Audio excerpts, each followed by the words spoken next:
Good morning. This is retired Pastor Karl Schmidt from Calvary Lutheran Church. It's a little Lutheran church in Amherst, New York, kind of a northern suburb of Buffalo, New York, here in western New York. It's a clear, sunny morning this Sunday morning. It's January 30th, last Sunday of January. Also, we're in the middle of Epiphany. It's the fourth Sunday of Epiphany.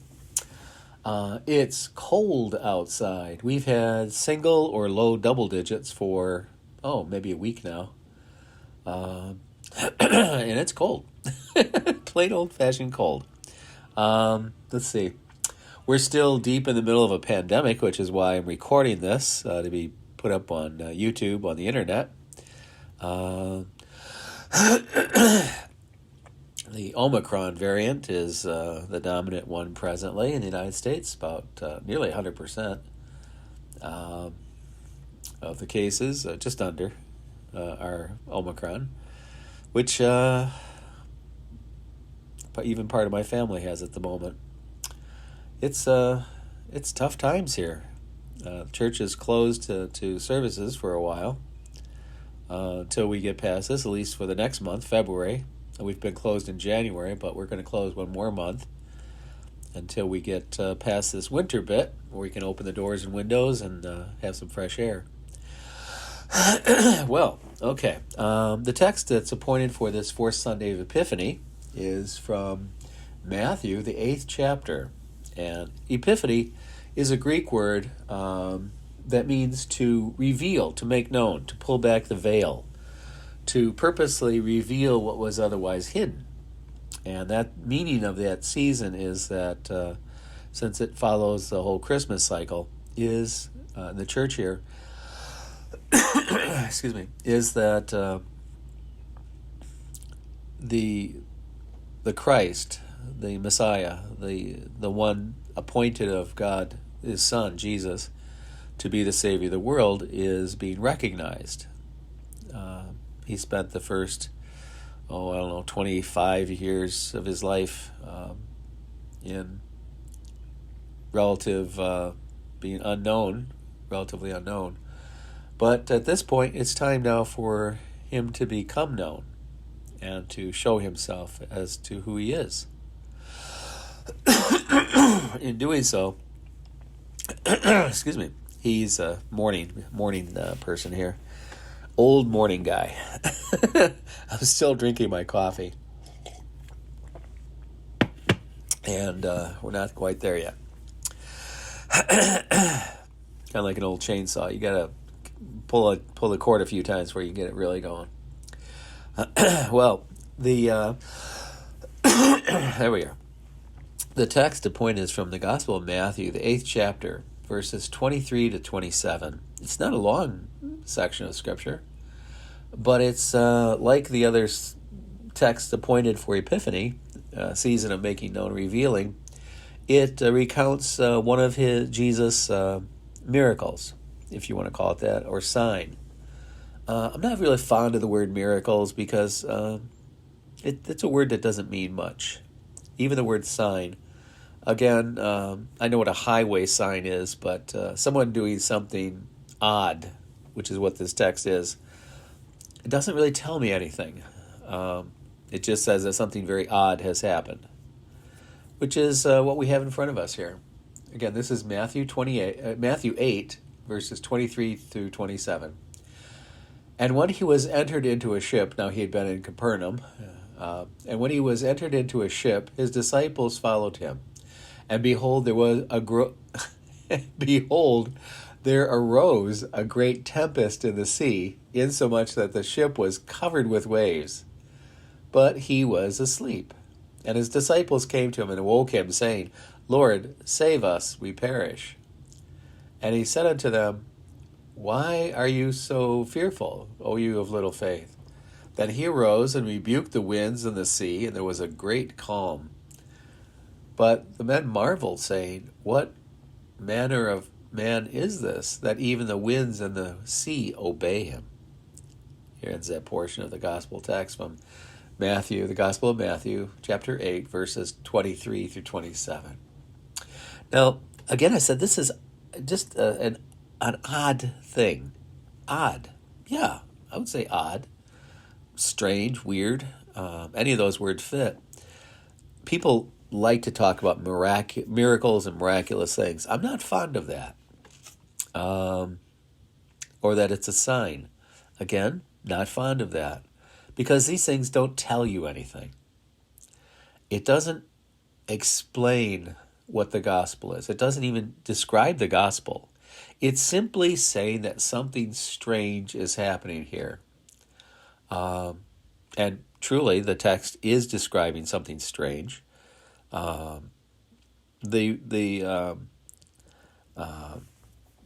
word here for to rebuke, or to basically yell at the wind and waves,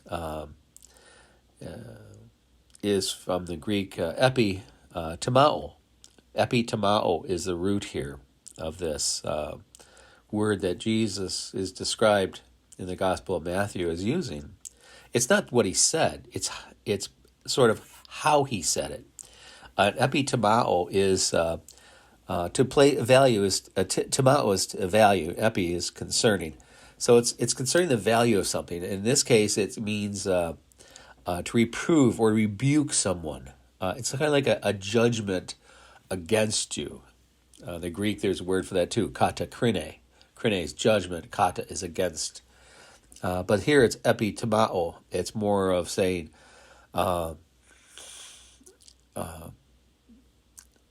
as one who is in charge of something or sits in judgment over something, to value it. And here Jesus is just simply addressing principally the wind. Because the text actually says here this animos, the tois animois, the winds, this driving wind, which everyone would have been familiar with there. A bunch of the disciples were fishermen, and the Sea of Galilee is the lake that they principally fished, and so they knew that place. They knew its characteristics. They knew that it was about 600 feet below sea level. We're in the Mediterranean here, and the Jordan River runs north and south through this area, through Israel.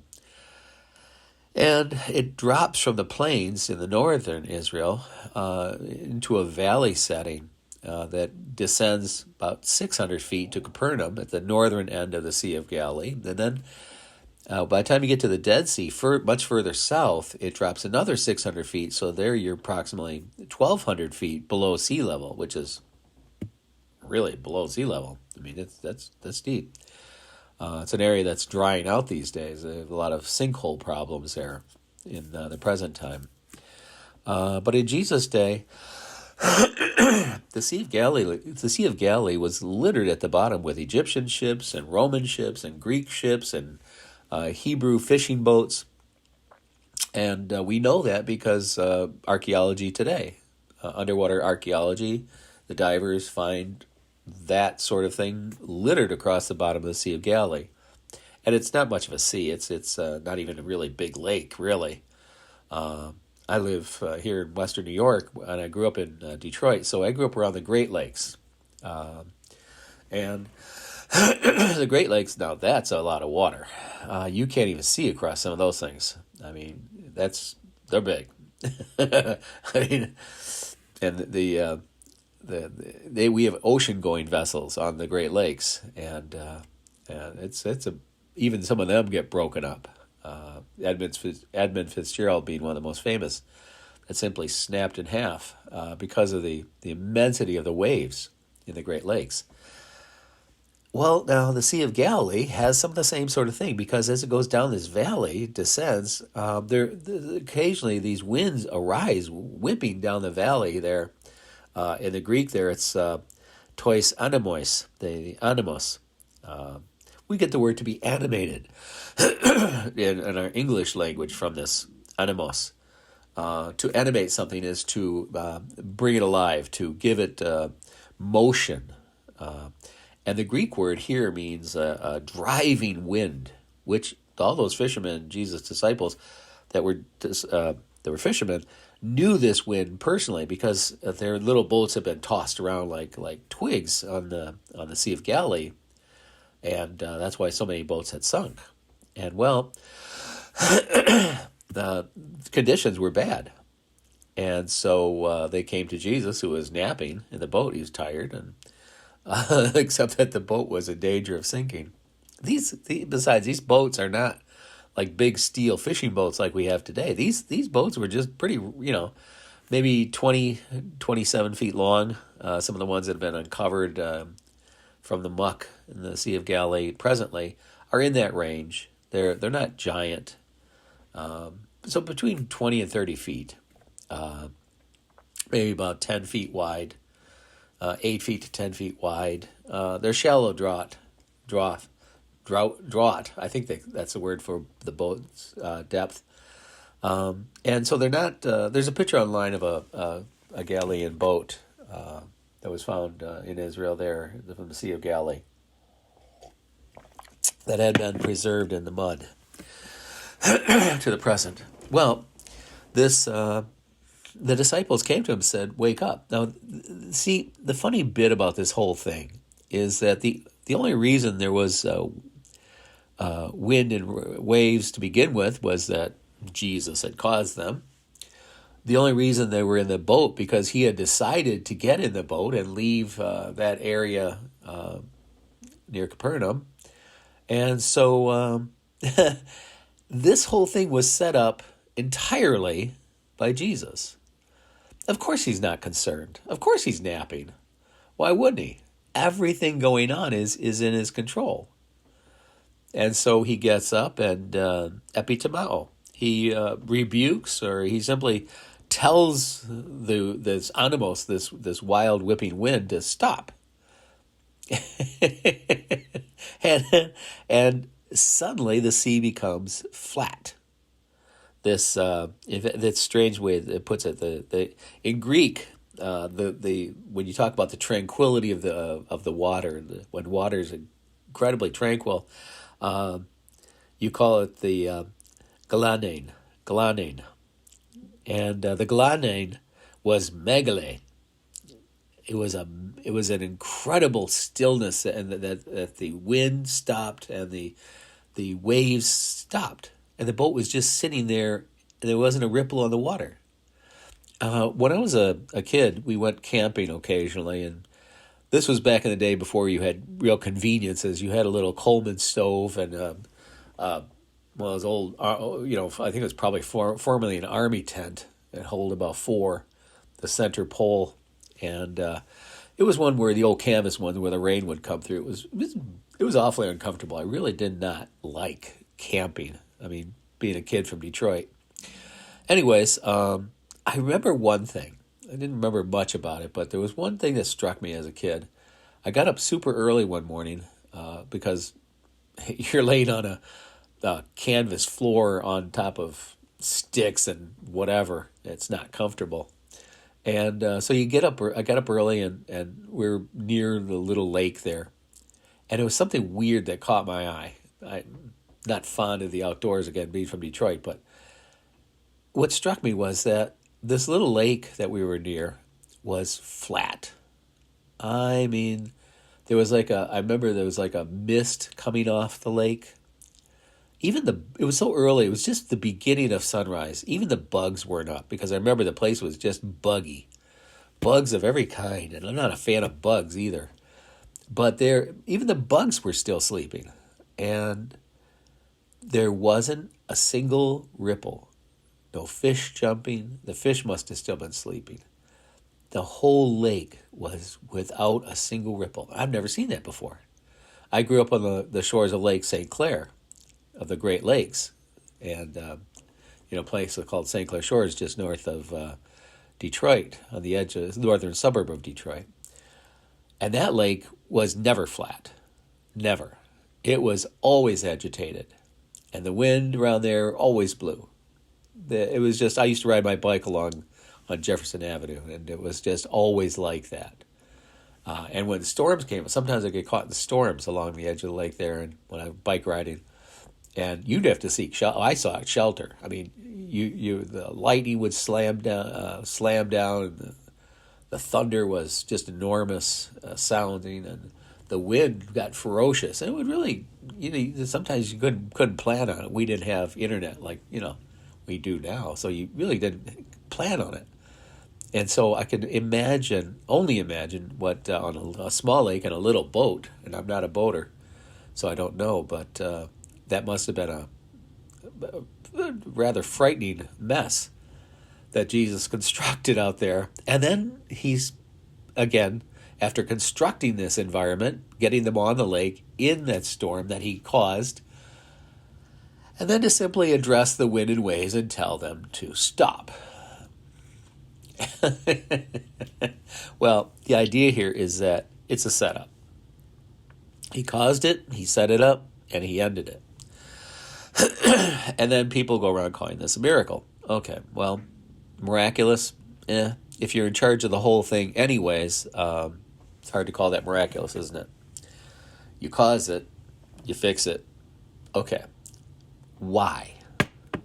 Why would you do that? It's not a circus trick. It's not entertainment. That's not what these things are. I mean, he turns water into wine at one place. He brings a person back from the dead, the widow of Nain. I mean, he heals a child who's sick. He does all these things that are what we call miraculous, unexplainable to our knowledge. Why? Why do these things that seem like parlor tricks? Again, Penn and Teller, they're magicians, they entertainers actually, and they use the appearance of magic to trick and fool the eye, and they're very good at this. But this is different. Wind and wave, that's a storm, and it just told it to stop, even as he had earlier kicked it up. So the disciples who were looking at this were confused. They were like, well, what kind of person does this? And that's the point of this. What kind of person does that? Not the average person. And Jesus isn't the average person is the point of it. He doesn't mean to impress them with what he did. If that's what you get away from this, that's wrong. He's not interested in impressing us with tricks.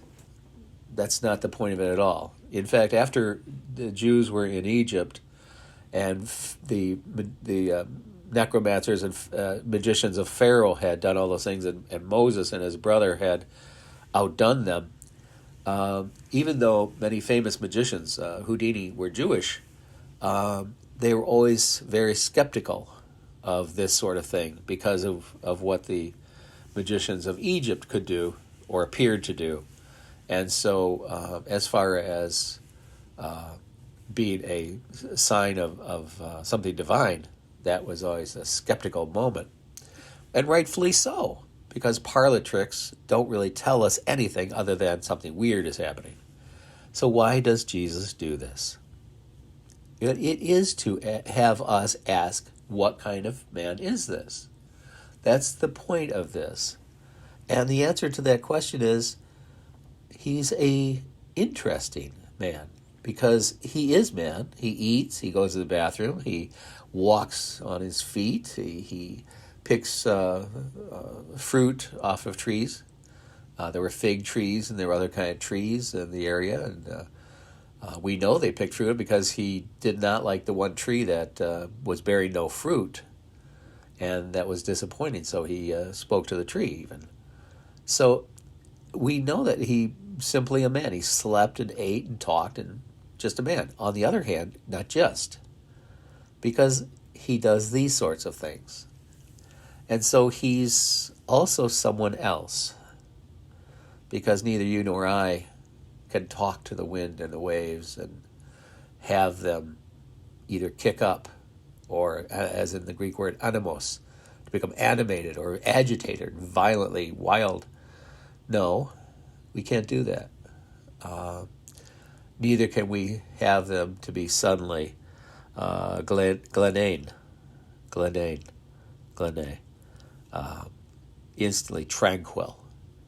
We can't simply talk to a lake and cause it in the middle of a storm to become instantly flat.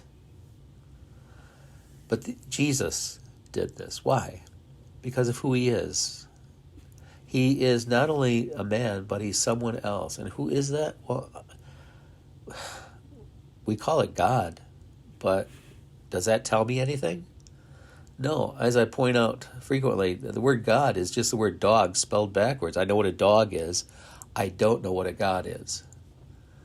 But I do know that he's someone else and something else. And it's this one who sent his son Jesus into the world to die for the sins of the world. This is what Isaiah had predicted so long before Jesus came, that the Father would send his Son into the world and he would be acquainted with grief and sorrows, this suffering servant. Isaiah 53 and that area in Isaiah. And so that his soul would be made an offering for sin, according to Isaiah. And this is the purpose of pointing out that Jesus is true man, which is obvious to the eyes of anyone there. But at the same time, he's someone else as well. Two in one, if you will. And who is that someone else? Well, we can't quite say, but we do know that whoever else that is, we call it divine, we call God, call what you will. Again, those are words to just simply say, we just don't know. And yet, the purpose behind it is revealed, is explained. This is why the disciples followed him in the first place into the boat, because of the words he was saying. You see, the important bit isn't making the sea kick up or making it calm. That's not important. Lakes kick up and calm by themselves all the time. What is important is what Jesus was saying to the people. And that was that their sins were forgiven, that God was at peace with us, that the Father loved us in such a way that he would send us his Son to reconcile us, to bring us home, to make things better, so that we were no longer under the judgment of God's wrath, but we would be under a different judgment, a greater judgment, which would be that we were judged to be forgiven, pardoned, as Jeremiah pointed out so many times in the Old Testament theme of being pardoned. And so this is the important bit. Stilling the water, well, it got their attention. It alerted them to the point that he wasn't just a man, but there was someone else in front of them who they didn't know.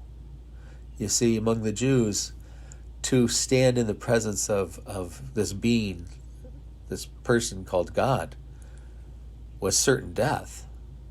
That's why Peter, when Jesus had the great haul of fishes in the boat, and Peter recognized him as more than different, in addition to a man, as some being that Peter recognized as being the Lord.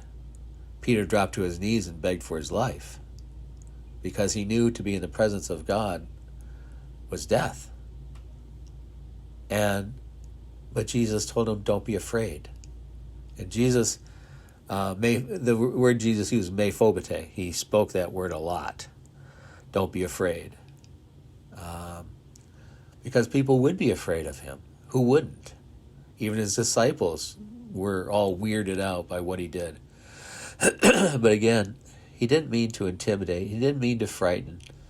He meant simply to point out that he is not only a man, but someone else as well. Someone who came here to bring kindness, to bring peace, to bring reconciliation. And this is what he's done.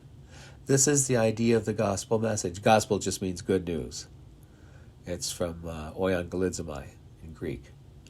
So anyways, well, I hope that this text from Matthew, the 8th chapter, 23 to 27, this stilling of this animos, this whipping wind driving down the Jordan Valley, stirring up the Sea of Galilee, or this Lake of Galilee, has caught your interest, and I hope that the idea behind it isn't to amaze or to mystify, but rather to get their attention and point instead to Jesus' words of kindness, mercy, and forgiveness. Well, this has been retired Pastor Karl, still serving at Calvary Lutheran Church as emeritus. We're not presently open because of the danger of the pandemic, which is still quite real. Again, as I said, part of my family has this right now, and it's real. Thank heavens for the vaccine. Oh, by the way, if you're not vaccinated, for heaven's sakes, go down to the pharmacy or your doctor and get vaccinated. There's absolutely no reason in the world not to get vaccinated. It's free. You just go online or register and go get your shot. And I've had 3, and as soon as the 4th becomes available, I'm going to get that one too. I'm already 63, and I don't want to face that disease without it. And I wouldn't think that anyone would want to play, Russian roulette with their life, to throw it away to a disease that has a vaccine. So, in spite of the ignorance that seems to permeate parts of our society, we have literally a couple tens of millions of people. We have 320 million people in our country, roughly, and we have a couple tens of million who aren't vaccinated simply because after 2+ years, for whatever ignorant reason, they just don't get it. Please. Jesus' whole point, religion's whole point, is to value yourself, value others. So if you consider yourself religious in any sense of the word, go get vaccinated. If not for yourself, for others. It's what we call a no-brainer. So please go do it. Okay, this is again retired Pastor Karl. Take care. Bye-bye.